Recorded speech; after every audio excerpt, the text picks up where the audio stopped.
Hi, I am Tony Northrup for TrainSignal, and in this lesson we're going to learn how to configure IP settings. IP stands for Internet Protocol, and everybody just says IP when you say IP address or DNS address or DHCP server. These are all different IP settings that you need to understand how to configure. This is Objective 3.1 for the Microsoft Certification Exam 70-687. And the official objectives have 4 sub-objectives. The first is configured name resolution. And really what they're talking about is DNS, which are names like www.trainsignal.com. That needs to resolve to an IP address, something like 192.168.10.17. That's an example of an IP address. So the name resolution process takes trainsignal.com and converts it to that IP address, which is what your computer uses to actually find it. It's like a phone number. If you want to call somebody on the phone, you don't just say their name into the phone. You have to actually dial their phone number.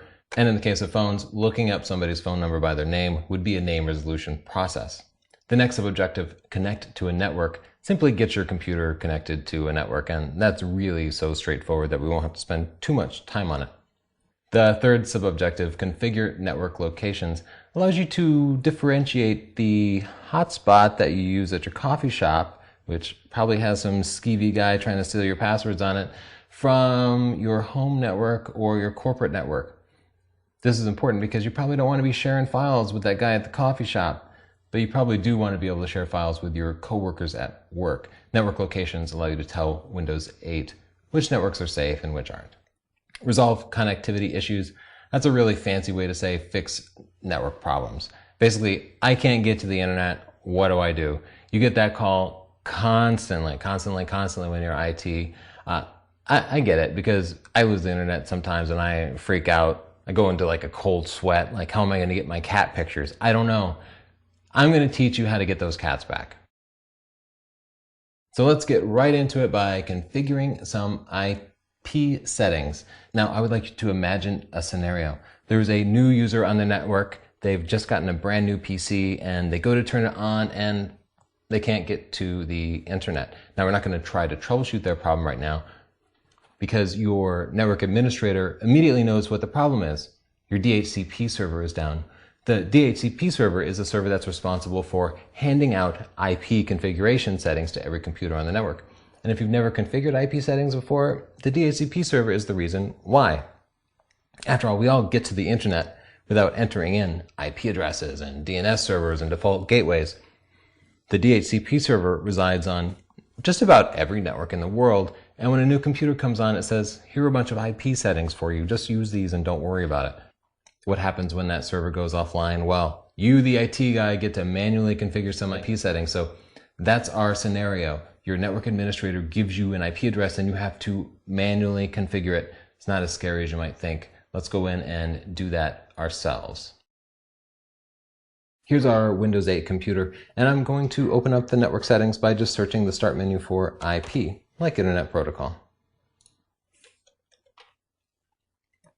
And I'll switch over to the settings here because it's a setting. And you can see View Network Connections comes up. I'll open this up, and this shows me a list of every network adapter in the computer. You can see I only have one network adapter. It's a wired network adapter. I'll right-click it and then click Properties.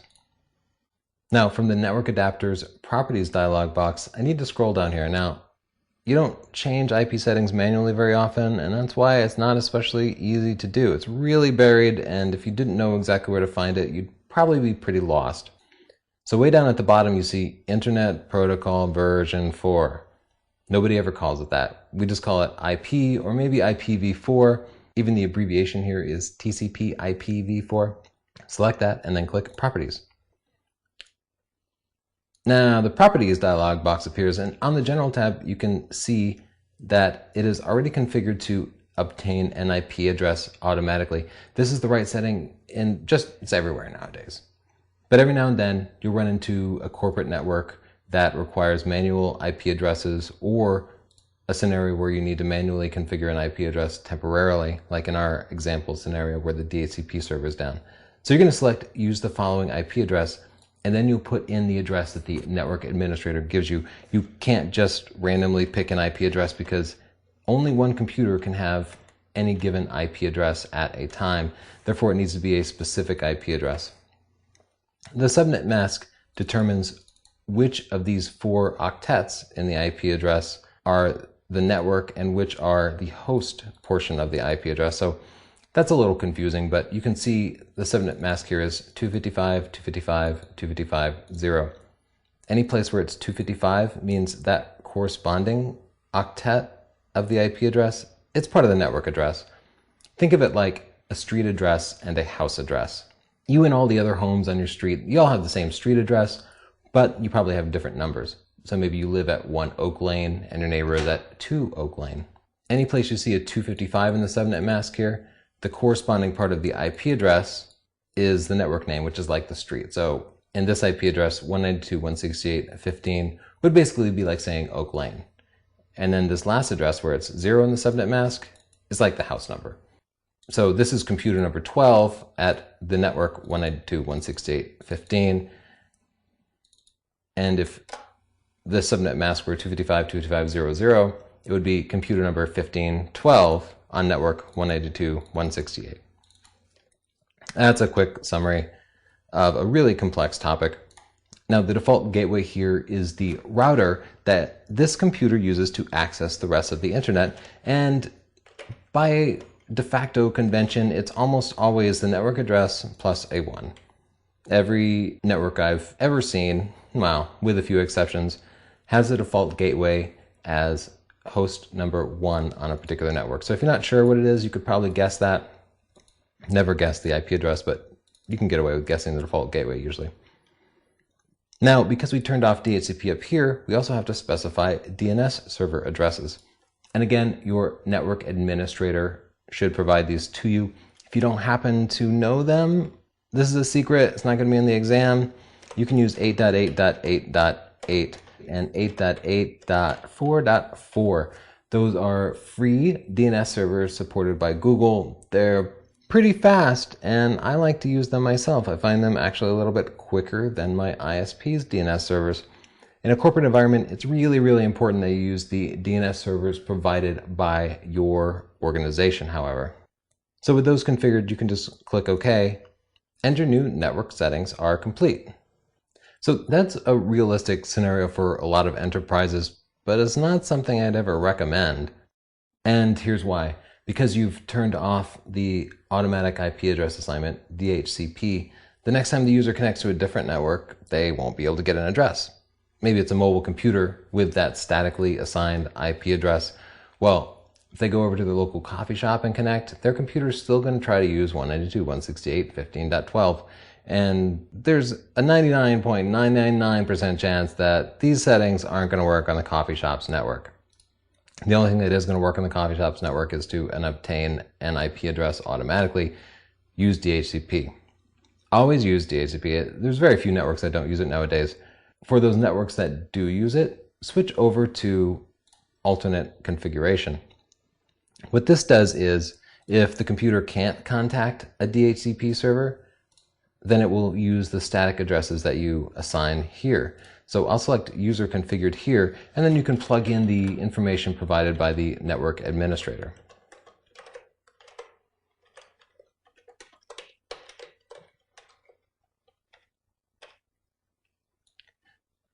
This allows a user to take their laptop and connect it at work where there's no DHCP server. When the computer discovers that there's not a DHCP server on the network, it applies the settings that you specified under alternate configuration here.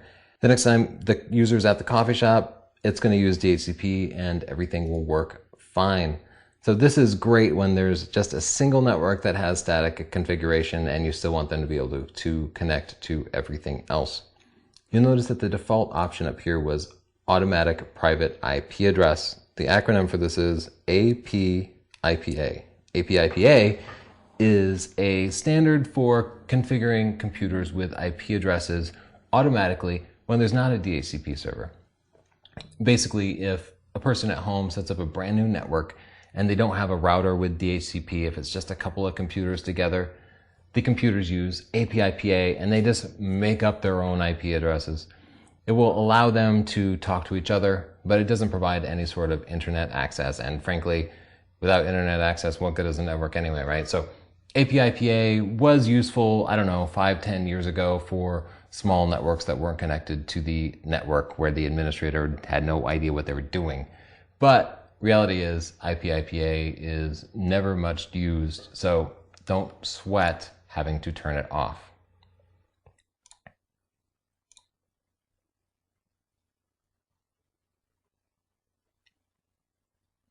Now you might notice that Windows Network Diagnostics runs after you configure the network address. It's just making sure that it can connect to the network okay. And if it says it can't identify a problem, that just means your configuration settings are okay and you don't have to worry about it. So let's move on to the next demonstration. So here we are in Windows 8, and I want you to imagine a scenario. The user joined their coffee shop's hotspot, and they think they chose to make it a private network rather than a public network. That's bad, because if it's a private network, the computer could be sharing a bunch of stuff and could be vulnerable to lots of attacks. Should be a public network if it indeed is a public network, such as at an airport or coffee shop. So first, let's find out if they actually botched it. I'll search the start screen for network and then select network here. Now I'll select Network and Sharing Center. Network and Sharing Center provides lots of information about your current network connections. So you can see there's the Contoso coffee shop network, and it's specified as a private network. That means that the computer is sharing files and printers and anything else that might be available. It's not public to everybody that's connected to the same network. It would still require them to get a password, but it is still more vulnerable than if it were configured as a public network, because on a public network, the computer simply stops sharing stuff and won't even take requests. It just puts its hand up and is like, no, don't even talk to me. So public networks are much more secure than private networks. We should fix this. Here's how you'll do it. You'll use a group policy setting. So if you recall, to launch the group policy editor, I'll run gpedit.msc. This is opening up the local group policy, but the procedure would be the same in a domain group policy object. Under computer configuration, I'll expand Windows settings, security settings, and down here I'm going to select network list manager policies. Now we see 4 entries here. All networks is just a setting that applies to every network the user might connect to. Identifying and unidentified networks refer to networks that are in the process of being identified. So for the time being, we could ignore these 3 policies. They aren't relevant. Up here is a list of every network this computer has ever connected to. Now this computer has only connected to the one network, and it gave it the network name network. So that's all you see here, but if a computer had jumped around between many different PCs, you'd see a much longer list. I'll double click this. You can see that the name of this network is indeed Contoso. The Network Location tab on the Network Properties dialog box allows you to configure the location type. So right now it's not configured, which means that the user setting takes precedent. But we know that it's a public network, so I'll set the location type here to public. Then I can also set the user permissions here. Now this user in this scenario already selected the wrong setting once. So why not stop them from doing that again by telling the computer that the user cannot change the location. So I've configured the network as public and blocked them from changing it again. So now I can click OK. Now if you want to understand or change the privileges that are assigned to different public and private networks, go back into the Network and Sharing Center here and then click Change Advanced Sharing Settings. Now you can see that it shows current profile for guest or public network types. That's because I just changed the network to a public network.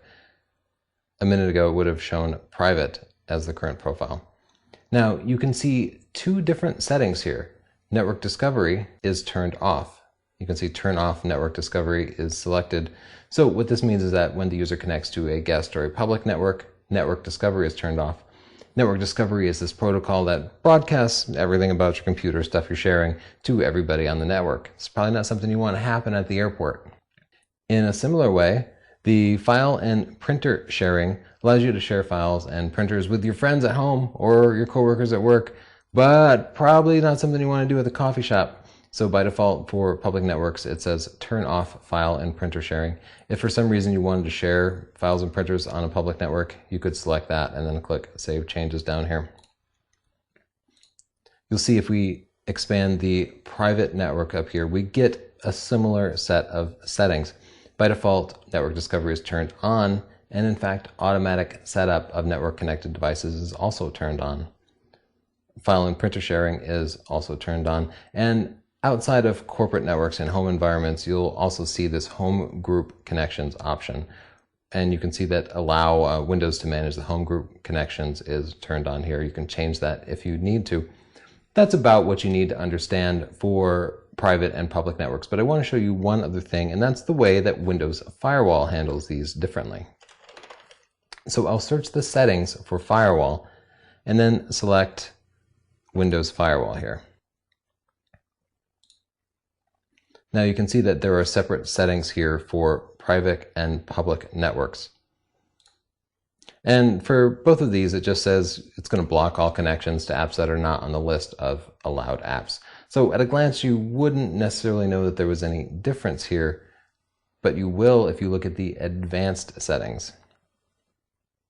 So this is the Windows Firewall with Advanced Security Console, and it allows you to edit the detailed Windows Firewall settings. To review, Windows Firewall is the component of Windows that determines whether incoming network requests are allowed or blocked. So it helps to determine whether a request is legit or maybe some sort of attack. And you want to make sure that Windows is configured to block everything that might possibly be an attack, and attacks are much more likely on public networks. So when we look at this, we should see that the public networks have many more restrictions than the private networks do. Now this is the long list of default rules. So on the first column here, you'll see the name of the rule.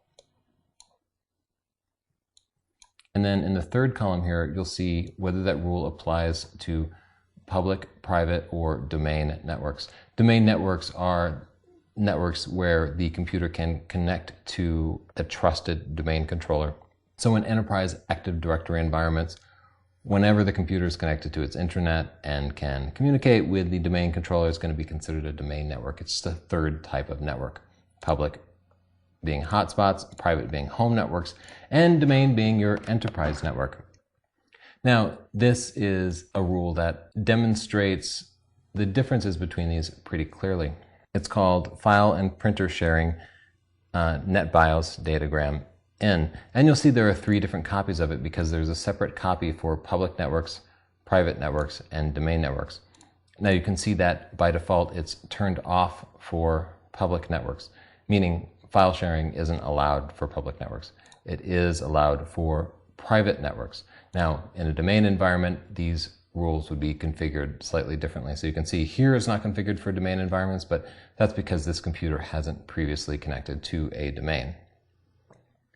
So you can see that besides just being those 2 radio button options that we looked at earlier, there are lots and lots of differences between private, public, and domain networks.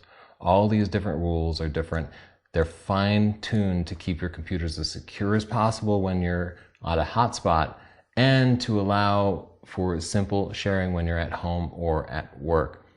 You have complete control over these and you can change them at will. But the real reason I show this to you is that you'll understand the importance of picking the right network type when you connect to a new network. So let's move on to the next demo.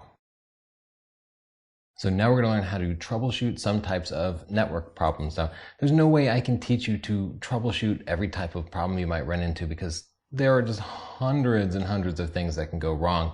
You need to have some real-world experience. Fortunately, network stuff breaks all the time, so if you make yourself accessible to friends and you use the internet, you're bound to get some experience with this, but this is one of those scenarios where it's difficult to teach completely. You need to spend some real time on the job, but I am going to walk you through 3 different scenarios. So let's get started with the first scenario. User calls you to complain. They reboot their computer. They still can't get to the internet. You know, there are cat GIFs out there, but you can see when you open up a browser, it just can't get to the internet. The first step that I usually recommend is to run Windows Network Diagnostics, and there are a couple of different ways to do this. If you open up a browser, you'll see it shows you the Fix Connection Problems button, and clicking that will open up the Network Diagnostics tool. You can also go down here, and you can see it says limited access here. That means it can't open the internet. If I right-click that and click Troubleshoot Problems, that does the same thing as clicking that button here. So now, Windows Network Diagnostics is going to just check a bunch of common things and see if it can figure out what's wrong with your internet connection. Sometimes it can fix it. And for the sake of the certification exam, I want you to know about the existence of this tool. I'll be honest, it's not especially useful. It gets it right maybe 1 out of every 10 times, but it doesn't often fix many different problems. So while it's worth a shot and you should be aware of it, don't really rely on it. Instead, it's important that you understand how to perform some manual troubleshooting. And most of the built-in diagnostics tools are command line tools. So I'll open up a command prompt. I'm going to open up the WinX menu by holding down the Windows key and pressing X. Then I'll select command prompt here. Now the first tool that I want you to be familiar with is ipconfig. This displays your current IP configuration. We can tell a few things here already. You know what? I'll rerun that command with an extra parameter. I'm going to run ipconfig/all. This is the same, except it shows you even more information. A little bit more clutter to weed through, but there were some important pieces of information here that we really do need. So the first bit of information you can see is DHCP enabled, and it says yes. This tells me that the computer did talk to a DHCP server. If it says DHCP enabled no, that means the computer is configured to have a static IP address. And as you learned earlier, that's a really rare and unusual scenario, and that's probably your first problem. If a computer doesn't have a DHCP server, either the computer should be configured to use DHCP, or maybe the DHCP server is offline. So check with your network administrator. The next thing that you want to look at is the IP address here. Now, you'll notice that there are both IPv4 and IPv6 addresses here. These long addresses are IPv6 addresses. For the most part, when you're troubleshooting, you're going to be looking at the IPv4 addresses. You can see that this does have an address, 192.168.56.101. Because DHCP is configured, we know that it got this address from a DHCP server. This tells you a few things. There is a DHCP server on the network, and this computer was able to talk to it and get an address. So our local network is indeed working. So we've eliminated the local network failing as being a problem. It could be a couple of other things though. Could be our internet connection is down, could be that just that one website is down, or it could be that the DHCP server is misconfigured. So after you look at your IPv4 address, you want to look at your subnet mask, which here is 255, 255, 255.0. And this could be different for different networks. This is the most common subnet mask, but if you have a different subnet mask, it doesn't necessarily indicate a problem. Talk to your network administrator to find out what it should be. So the next bit of information we need to extract from this mess is our default gateway right there. The default gateway is your router. This is the IP address that your computer uses to connect to the internet. So what is our default gateway address? Nothing. There's nothing there. There should be, or else it won't be able to get to the internet. So it feels like we've identified the problem. This computer doesn't have a default gateway, and therefore it will never be able to communicate with anything on any other network. Without a default gateway, you can still talk to your local printer or other computers on the local network, but you're never going to get to any website or anything that's even on the network next door. If it has to go through a router, it needs to have a default gateway configured. So now we've identified the problem. We would talk to the network administrator. Maybe you reboot and see if it is able to get a better address from the DHCP server after this, but we know it did talk to the DHCP server and it didn't get a default gateway. What that means to me is there's a misconfigured DHCP server on the network, and you would need to talk to your network administrator and say, hey, the DHCP server has lost its mind, let's fix it. On to troubleshooting scenario number 2. And as with most network connectivity problems, the user just calls and complains that they can't get to their internets. What to do, what to do? Open up Internet Explorer.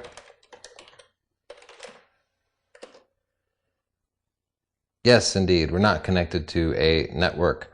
Could click that button, but as you know, it probably won't fix stuff.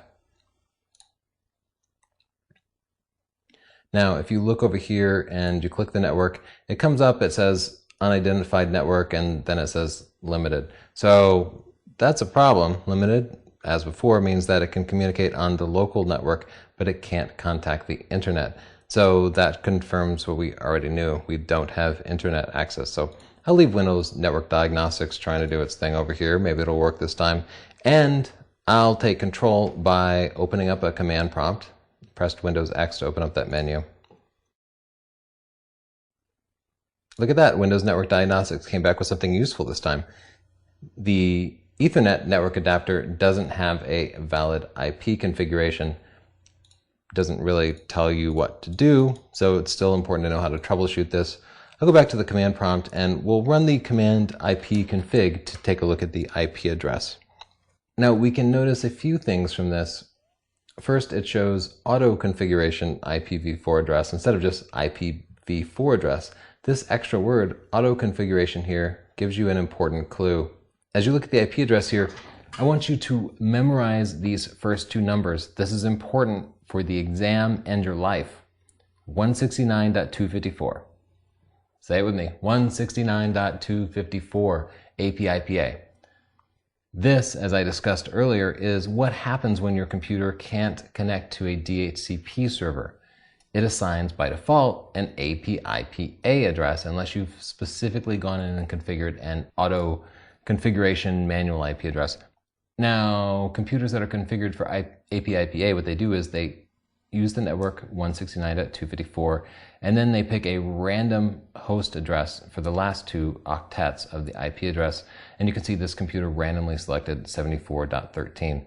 Now, if you remember from our brief IPv4 addressing summary earlier, the subnet mask here differentiates the network portion and the host portion of the IP address. So you can see, because it's 255.255.0.0, the first two octets are part of the network and the last two are the host address. Now, what Microsoft has done is they've gone out and they basically acquired the entire 169.254 set of IP addresses. That's thousands of addresses. 16,000 and change to be a little more precise. And they've configured all Windows computers since Windows XP, maybe earlier, to randomly generate an IP address in this 169.254 range if they can't contact a DHCP server.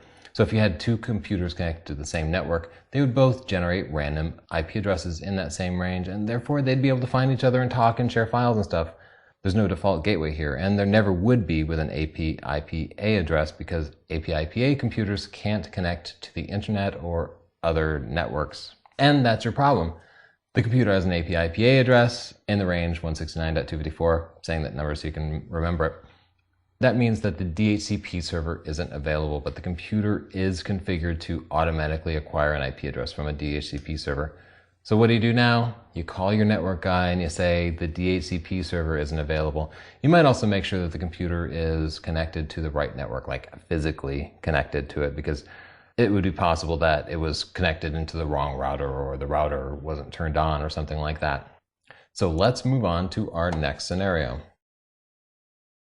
On to troubleshooting scenario number 3. Can you guess what the problem is? The user calls and they can't get to the internet. Let's take a look. Start the same way. I will open up a browser and just make sure they haven't lost their mind.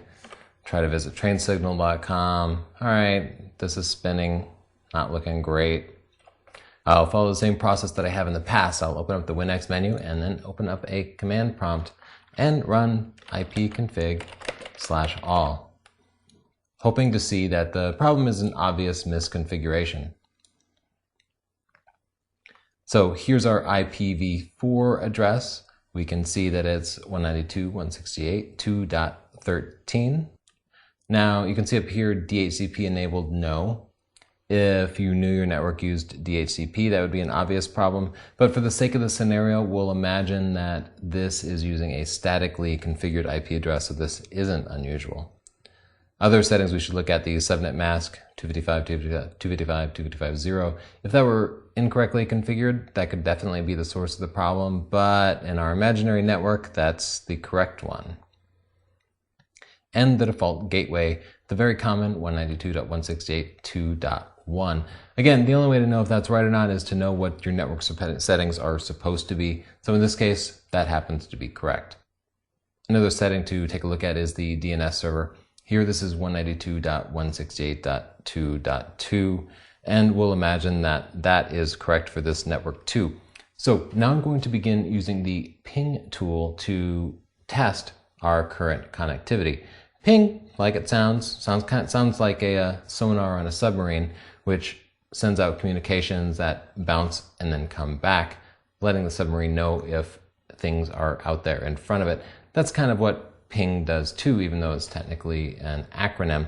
So I will ping the default gateway, and I get a reply. That means my computer can talk to the default gateway, confirming that I have access to the local network, but it doesn't mean that I have internet access.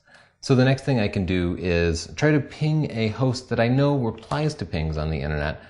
I'll ping yahoo.com. Now, the reason I didn't put, say, Microsoft.com or Google.com in there is that they don't always reply to pings. But in my personal experience, Yahoo.com always replies to pings, so I always try that one. Now, here it's telling me that it could not find the host Yahoo.com, and that's slightly different from an error I might get if it simply couldn't find the IP address if the internet connection were completely down. What it's saying is the name resolution failed. And as you might recall from an earlier discussion, the name resolution depends on the DNS server. The DNS server that is configured at 192.168.2.2. So there's a quick way to determine whether the inability to connect to yahoo.com is a DNS outage or a general internet outage, and that's to ping an address by the IP address. Now, this requires you to know the IP address of a host on the internet. And there are millions of different addresses on the internet, but you probably don't have any of them memorized. Here's a tip. 8.8.8.8. Really easy to remember. It's a Google server. It replies to pings. And look, it's replying. So we know that our host can indeed communicate on the internet. However, it seems to be failing the name resolution process, and this probably means that it's a DNS server failure. It could be that this DNS server address is simply incorrect and that it's supposed to be 2.4 or something different other than 2.2. Or it could be that the DNS server address is correct, but the DNS server has failed. If we happen to know that that's a valid address, we could try to ping the DNS server. And you can see in this scenario, the DNS server is replying to pings, but it doesn't seem to be replying to DNS requests. At this point, you could probably call your network administrator and just say, hey, is 192.168.2.2 the correct DNS server address? And if so, I don't think it's replying to DNS requests properly. Maybe you can take a look at it. This certification exam keeps you on the client. You're in Windows 8 troubleshooting things. So troubleshooting on the DNS server itself would be out of your scope. I do want to show you one other trick though. You can use this trick to identify DNS server problems, and you can also use it to work around them kind of temporarily. I'm going to go in and change the adapter settings here. I'm viewing the adapter properties and then editing the IPv4 settings. You can always use Google's public DNS servers, 8.8.8.8. It's a really great address to remember.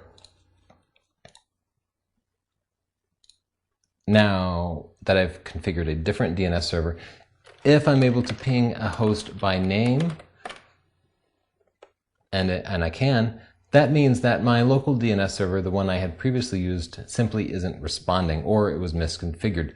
But I do know now that yahoo.com is responding that I have internet access, so I should be able to try TrainSignal again and see that it works. So there you go. 3 different troubleshooting scenarios, all resulting in the exact same symptom to the end user, which is the inability to access the internet.